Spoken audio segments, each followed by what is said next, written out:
Kamu masih percaya hukum di negeri ini adil? Koruptor yang mencuri miliaran rupiah dari rakyat malah bisa tersenyum di balik jeruji, menikmati sel mewah dengan AC dan TV.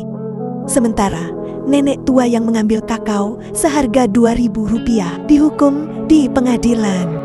Ini bukan sekali atau dua kali terjadi, tapi berkali-kali. Hukum di negeri ini bagaikan pedang yang tumpul ke atas, tapi tajam ke bawah. Berikut deretan kasus-kasus yang tak adil di negeri ini.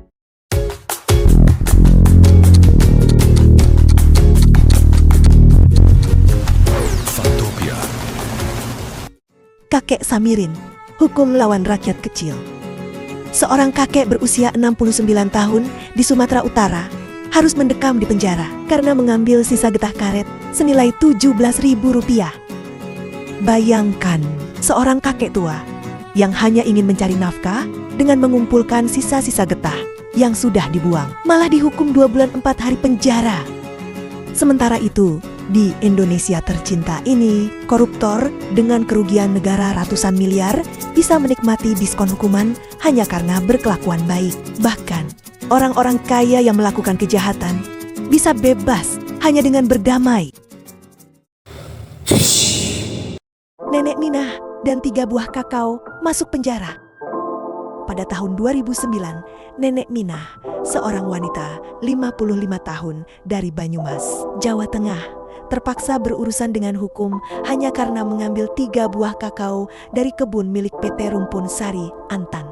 Bukan mencuri dalam jumlah besar, bukan merugikan perusahaan miliaran, hanya 3 buah kakao yang nilainya kurang dari Rp2.000. Ia dihukum 1 bulan, 15 hari penjara dengan masa percobaan selama 3 bulan. Ya, seorang nenek tua yang hidup miskin dan hanya mengambil buah kakao untuk dikonsumsi sendiri, malah harus berhadapan dengan hukum. Baik Nuril, pelecehan dibiarkan, korban dipenjara. Di Lombok, seorang guru perempuan bernama Baik Nuril menjadi korban pelecehan verbal oleh atasannya. Dia merekam percakapan untuk mengumpulkan bukti. Tapi apa yang terjadi? Bukannya pelaku yang dihukum, malah Baik Nuril yang dikenakan Undang-Undang ITE dan dihukum 6 bulan penjara serta denda Rp500 juta. Sungguh mantap hukum di negeri ini. Nenek Aishan I dipenjara karena menebang pohon di lahan sendiri.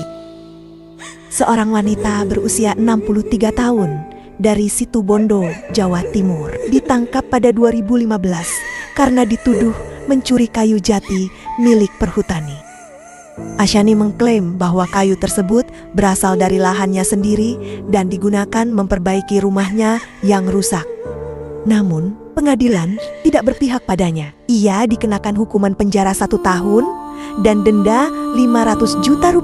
Kasus ini menuai simpati luas dari masyarakat yang menilai hukuman tersebut tidak sebanding dengan perbuatannya. Di negeri ini, hukum seharusnya menjadi penjaga keadilan. Tapi apa yang terjadi? Justru yang lemah semakin tertindas, sementara yang berkuasa semakin bebas. Ini bukan kebetulan. Terlalu banyak kasus serupa yang terjadi. Hukum seakan-akan hanya menekan mereka yang tidak punya kuasa. Ketika rakyat kecil berbuat salah, hukum langsung bertindak cepat. Tapi ketika yang berkuasa merugikan negara, prosesnya bisa berlarut-larut, penuh keringanan, dan ujung-ujungnya bebas. Keadilan seharusnya berlaku untuk semua. Tapi di negeri ini, hukum hanyalah permainan bagi mereka yang punya kekuatan. Sampai kapan kita harus menerima ketidakadilan ini?